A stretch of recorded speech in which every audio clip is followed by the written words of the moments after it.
There's a lot of schools of thought on this, how we become an alcoholic thing. There's some folks that'll tell you that it's a genetic disease. That may very well be true. I come from a long line of alcoholics. But that's not necessarily why I'm an alcoholic.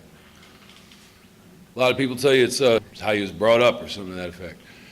I was brought up by a lot of alcoholics. Well, that's probably not why I'm an alcoholic. The reason I'm an alcoholic is because I got this thing that when I put alcohol in my body, I can't stop putting alcohol in my body. So I start craving it. Can't get enough of it. I got this other thing that tells me somehow, someday, I'm going to be able to drink like normal folks. That is what makes me an alcoholic. How I got to there, I don't know. I'd say probably my first signs of ism was my addiction to television. And I know this ain't Television Anonymous, and everybody watches TV, but it wasn't the fact that I watched it, it was how and why. See, I wasn't happy with where I lived, or how I lived, or who I lived with. And so what I'd do is I'd go inside the TV and I'd go live with those people. And I created my own little reality. You know, when I needed a dad, I'd go live with Eddie's father. When I needed a cool family, I'd go live with the Partridge family. You know, and at any given time in my childhood, if you had asked me anything about my past, 2/3 of what I told you was probably some episode of something. And the rest of it might have been a little bit of what actually happened. And I didn't know the difference, you know. But that was the deal. It was about escapism. It was about not being okay with me, not being okay with my where, my how, or my why, and trying to get away from it as quickly as possible at all costs. I found out at an early age that if I acted a fool, people would give me NyQuil. Needless to say, I acted a fool quite a bit. Needless to say, I probably had the longest running cough in the history of medicine. Again, that's not what makes me an alcoholic. The fact that I acted a fool knowing I was going to get I got NyQuil is what makes me an alcoholic. It went on and on like that. A lot of my early life involved incarceration. A lot of my early adult life was spent incarcerated. Matter of fact, you folks came and found me inside. This is how it went down. I had this parole agent that was assigned to my case. He had come to the conclusion that ever since I was a kid, every time I got arrested, I was drunk. So he pulls me in his office and he says, look here, I think you got a little problem with this. And I think that if you start going to some AA meetings while you're in here, things might get better. And then he says, you know, and they always bring coffee and donuts and women come to the meetings. I sat back in my chair and I thought, my God, I might be an alcoholic. So I went to the meetings, you know. Coffee was weak, donuts never showed up, and the only woman that ever came was about 80 years old. And I'd done some time, but I hadn't done that much yet. But anyhow, I kept going to the meetings, and I can't tell you why, because I really didn't think I had a problem with alcohol or anything else. You know, and I remember the guy that used to come up there, he's since gone on to his great reward. Funny thing is, this guy's pitch never changed. Not a lick, not a word, not punctuation, not nothing. He had the same pitch every single time. But one time, I heard him. He knew what it was like to feel like me. He talked about being alone in a room full of people, and I knew what that meant from the time I was old enough to know what alone was. He talked about being scared and not even knowing what you're scared of. And he talked about having a hole in you, an empty hole that was so empty that the wind blew through it and nothing would fill it. And I knew what that was. And when it was all said and done, I went back to my cell and I sat there with that little stupid blue book that they had given me. And I thought, man, maybe there's something to this thing. Maybe I am an alcoholic. So I was released and went about the business of finding me a meeting. I walked in and the squarest dude I have ever met in my life came up and shook my hand. Shook my hand, told me he was glad to meet me. Come on in, sit down. He set me down in the back of the room. We got real close to the end of the meeting, and this lady called on me. And I panicked. I don't know. I still to this day can't tell you what I said. And then they all clapped. And then they all told me they loved me. And they started telling me, keep coming back. And that's what I did. I kept coming back to them meetings. Some people said they loved me. They said, keep coming back. My sponsor called me up. He says, how you doing? What do you think I told him? I'm fine. I'm good. He told me, I don't believe you, little brother. I think that what's happening here is that you're fixing to get perished if you don't do this thing. I think it's time we do this thing. So I did. And this thing's the steps. And man, it got different. It got really different.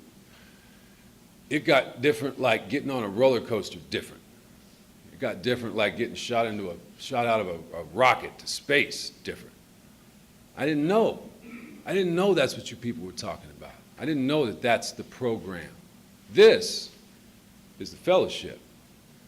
And it's as cool as it gets. It talks about it in a vision for you, man. A fellowship rising up around you that you crave, man. That you crave and that you can't miss this. It's important, man. But this and $1 won't buy you a cup of coffee when it comes to getting sober. Staying sober. Staying sober is about the program. Program's the steps. But there's a reason behind the steps. I found out why you do the steps. There's a whole trip to it. This is the part where I start talking about God. And if anybody in this room has a beef with God, that's cool. Really, really. So I had a beef with God when I got here too. First question is, why do I need a God? Again, don't have a beef with that. Why do I need a God? According to the Big Book of Alcoholics Anonymous, it says, once more, the alcoholic at certain times has no effective mental defense against the first drink. Except in a few rare cases, neither he nor any other human being can provide such a defense. This defense must come from a higher power. This is the whole I'm powerless over alcohol thing. Yeah? No matter how strong, no matter how hard I try, no matter how many cool AA friends I got, in the end, when it's all said and done, the only thing that's going to keep me away from that first drink is my connection to a power greater than me. That's why I need to have a God.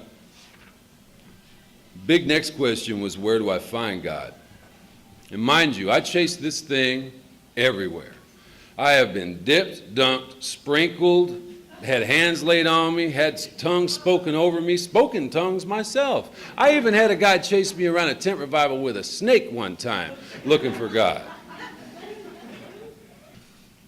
Then I found this little thing in the book here. It says right where he's at. Sometimes we had to search fearlessly, but he was there. He was as much a fact as we were. We found the great reality deep down within us. In the last analysis, it's only there that he may be found. It was so with us. The God I'm looking for is deep down within me somewhere. That made absolutely zero sense to me until I became a parent. And I remember looking on my kid and thinking, I would always love him. I would always want the best for him. And no matter what kind of rotten, evil stuff that he might do, the only thing it might do is make me feel bad that he had to go through that. And then I got it. There's this little tiny scrap of God inside of me and inside of every human being on this planet. Little tiny scrap that can allow me, with all of my shortcomings and defects as a human being, to look beyond the end of my own nose far enough to look at another human being and feel that way about them for just a moment. So if I can feel that way about another human being, how does God feel about me? And that's when I got it. That's when I understood. Then we go about the business of actually turning over our lives and our will to the care of God, so we understand. How do we do that? Well, it's in the book too. Here's the deal. We say this prayer. God, I offer myself to thee to build with me and do with me as thou wilt. As thou wilt. Release me from the bondage of self that I may better do thy will. Take away my difficulties. Not because I have suffered far too long, but that victory over them may bear witness to those I would help of thy power, thy love, thy way of life. May I do that will always. Okay? Basically, I just told the most powerful entity in the universe that it can do with me as it pleases forever. And it said, okay. That's when we get to the thing about taking our will back. That always cracks me up. I don't know what circles you folks run in out there, but if you ever borrowed money from any unscrupulous lending institutions, and you had an epiphany and decided not to loan it back, they come and changed your mind. That's just people. We're talking about the most powerful entity in the universe. I told it can do with me as it will forever, and it said, okay. All the epiphanies in the world ain't going to change that deal.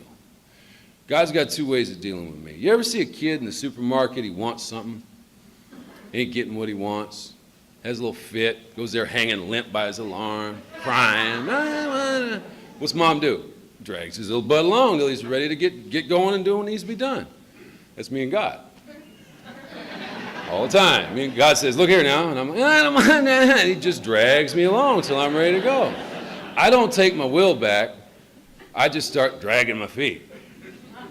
And I've got calluses on the top of my feet from being drugged, believe me. We go on to the fourth step. Why do we do it? Though our decision was a vital and crucial step, third step, it could have little permanent effect unless at once followed by a strenuous effort to face and be rid of the things in ourselves which had been blocking us. That's why I want to get rid of it, because there's stuff that are blocking me. From what? It tells me that these resentments cut me off from the sunlight of the Spirit. So what's been blocking me is my resentments. I got to get rid of them because they cut me off from the sunlight of the Spirit. Not because they make me an annoyance to other people, although they do. Not because they make me feel bad about myself, although they do. But because they cut me off from the sunlight of the Spirit. We go through and we do our grudge list. And I remember when I was doing my fourth step, it was crazy. I went to my sponsor and I was like, okay, man, I got my hit list down, you know. Ready to go. Let's do the fifth step. He's like, cool, man. You ain't done yet. What do you mean? Read on. It tells us to make a list of our fears. So I did. I was a little tougher. Wrote them all down. It's like, okay, good. I got my hit list, got my fears list. I'm ready to go. No, you ain't ready yet. Well, what else you got to do? You got to do sexual inventory. Can we go back to the fears list? Went ahead and did that. Then I go ahead and I do my fifth step. Now, why do I want to share this stuff with another alcoholic, with God, and with myself? Why do I want to admit it? It says after we do this, returning home, we find a place where we can be quiet for an hour, carefully reviewing what we have done. We thank God from the bottom of our heart that we know Him better. So I do my fifth step so that I can get to know Him better. Not so I can lay my head on the pillow at night, although I can. Not so I don't feel like I'm alone in the world because nobody knows my secrets, although that is something that happens too. But because I need to know God better. I needed to be unblocked so that the sunlight of the Spirit could shine on me so that I could know God better. Moving forward onto our sixth and seventh step, now I'm ready to have God remove these defects of character. I got some pretty good lists going here of some stuff that's pretty obvious now of who I am, where I am, and why I am. The reason, it's in the prayer. My Creator, I am now willing that you should have all of me, good and bad. Well, I thought I gave all of them to me before, and this last go-around with the third step. Obviously, they knew that I was going to save some of the bad stuff, so they put the first line as such. I pray now that you remove from me every single defect of character, not the ones that make me look like a fool in public, not the ones that are annoyance to me, not the ones that make me do stupid stuff, but which stands in the way of my usefulness to you and my fellows. Grant me strength as I go out from here to do your bidding. Amen. So I want God to remove these defects of character that stand in the way of my usefulness to Him and my fellows. Still ain't about me. Nowhere in here. We get into our eighth and ninth step, become willing to make amends, and then we go about the business of making amends. Why do we make amends? Is it so that I don't have to snap my head around every time I hear a backfire? No, that's one of the things that happens. Is it so I don't have to be scared that somebody's going to come along and expect me to pay up on something I owe? Sure, that's one of the things that happens. Is it so I can look people straight in the eyes? That's one of the things that happens, but there's a reason. It says here, at the moment we are trying to put our lives in order, but this is not an end in itself. Our real purpose is to fit ourselves to be of maximum service to God and the people about us. The reason I got to do a ninth step is so I ain't scared of going nowhere. So when God says, come on, Bob, we need you to go over yonder, I can't say, well, I owe that guy money. I don't want to go over there. Or I did such and such to so-and-so. I don't want to go over there. So anyway, when we do our 10th step, there's a little peculiar thing in here. It talks about we're not cured of alcoholism. What we really have is a daily reprieve, contingent on the maintenance of my spiritual condition. Every day is a day when we must carry a vision of God's will into our activities, all of our activities. How can I best serve thee? Thy will, not mine, be done. These are the thoughts that must go with us constantly. When we go about doing our 10th step, when we retire at night, we constructively review our day. Were we resentful? Sometimes. Selfish? Well, not when people were looking. Dishonest? Nobody caught me. Afraid? Didn't look like it. Truth of the matter is no matter how cool I get, I still ain't cool. No matter what, this stuff comes up every day. And the deal is this stuff cannot afford to cut me off from the sunlight of the Spirit. Not because I'm so special or because I've worked so hard or because I've suffered for so long, but because if I get drunk, I'm of no use to God, period. So as we're going over our day, were we kind and loving to all? Have we kept something to ourselves that should be discussed with another person? What could we have done better? Were we thinking of ourselves most of the time? Or were we thinking of what we could do for others, what we could pack into the stream of life? But we must not be careful to drift into worry, remorse, or morbid reflection. Again, not because I've suffered far too long, but for that would diminish our usefulness to others. So if I'm sitting around feeling bad for myself about what a rotten job I did, this is a game I play. I call it the guilt game. By feeling guilty about something, I don't have to do nothing to make it right. So drifting into morbid reflection, it's just a game I play with myself so that I don't have to take action. I don't do that because that diminishes my usefulness to others. After making our review, we ask God's forgiveness and inquire what corrective measures should be taken.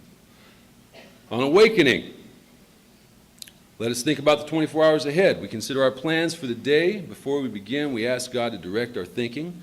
This is, by the way, 11-step stuff. Especially asking that we be divorced from self-pity, dishonest or self-seeking motives. Right there at the beginning of the day before I even get out of the house, I'm already shooting myself in the foot. I can't get nothing done for me all day long because that's the deal I made. The deal was you can do with me as you will. It ain't about me no more. Under these conditions, we can employ our mental faculties with assurance, for after all, God gave us brains to use. Our thought life will be placed on a much higher plane when our thinking is cleared of wrong motives. In places throughout the day, we may not be able to determine which course to take. Here we ask God for inspiration and intuitive thought or decision. We relax, we take it easy, we don't struggle. Here's another prayer. After our meditation, we conclude our meditation with a prayer that we be shown all through the day what our next step is to be, that we will be given whatever we need to take care of such problems. We ask especially for our freedom from self-will and careful to make no requests for ourselves only. We may ask for ourselves, however, if where others may be helped. Still, it's not about me. We get to our 12th step. And this is the deal. This is why I need to not be blocked from the sunlight of the Spirit. This is why I need to know God. This is why I need to have the character defects removed from me that stand in my way of being useful to my fellows and to Him. This is why I need to fit myself to be of maximum use to God and my fellow man. This is why I can't drift into morbid reflection. This is why I always have to ask for the right direction to take. This is the deal. This is the 12th step. This is the reward I get for getting to be here and do this thing we do. It talks about it in the 12 and 12. Practically every AA member declares that no satisfaction has been deeper and no joy greater than a 12-step job well done. Since I've been in the program of Alcoholics Anonymous, I have had riches, I have had fame, I've had all kinds of cool things that I dreamt my whole life of having. Nothing turned me on like that. That is the greatest reward any AA member ever gets. That warm, fuzzy feeling inside when you look at somebody that was dead and you see that they're alive. To watch the eyes of men and women open with wonder as they move from darkness into light. To see their lives quickly fill with new purpose, new meaning.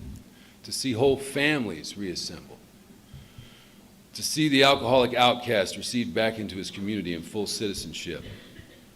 And above all, to watch these people awaken to the presence of a loving God in their lives. These things are the substance of what we receive as we carry AA's message to the next alcoholic.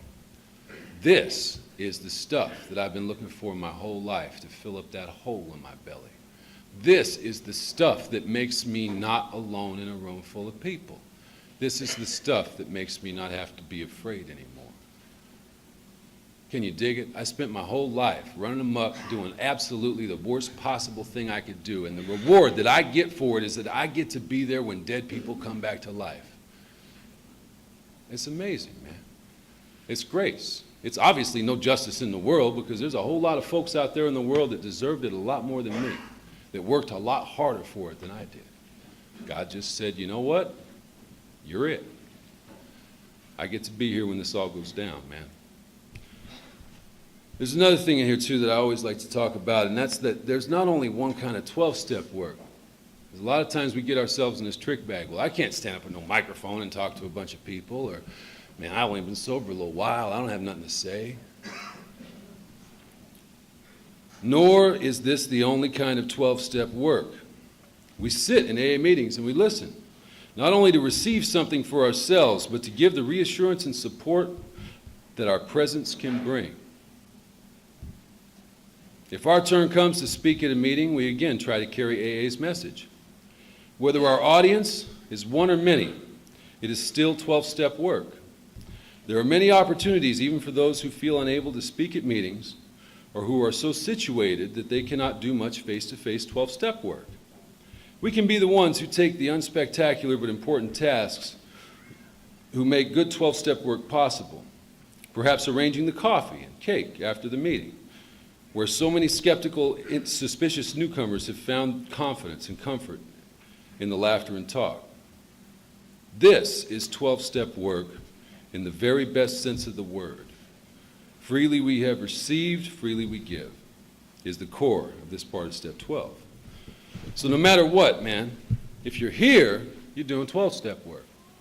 You might be saving somebody's life just because you sat there and had dinner with them tonight, or they might have saved yours. You know, I sincerely hope I never get to know the people I help. I can't handle stuff like that. You give me any reason to think I'm cool, and I am a train wreck waiting to happen. You know? When I was drinking, no matter what happened in my life, I drank. People would say, man, after something like that happening to you, why would you continue to drink? Because I'm an alcoholic, and that's what I do. But this thing now happened. You just spent all this time in prison, and now you're out again, you're drinking again. Because that's an alcoholic. That's what I do. But now this person died right over here. Doesn't that scare you? Doesn't that make you want to stop? I'm an alcoholic. That's what I do. Now people say, I ain't go to so damn many meetings. I'm an alcoholic. That's what I do. How could you go through that and still want to go back to that program? Because I'm an alcoholic. That's what I do. Why do you want to drive all the way over there and go help that guy? Because I'm an alcoholic. That's what I do. You know, if I had jumped into this thing and done the right thing right from the beginning, man, I'd have probably been a lot further along than I am. So that probably means that I'm not exactly what I ought to be. Things keep going the way it's going. Crazy changes have taken place in my life. It's pretty obvious that I am not who I'm going to be. But one thing for sure, I ain't who I used to be. That's as good as it gets. That's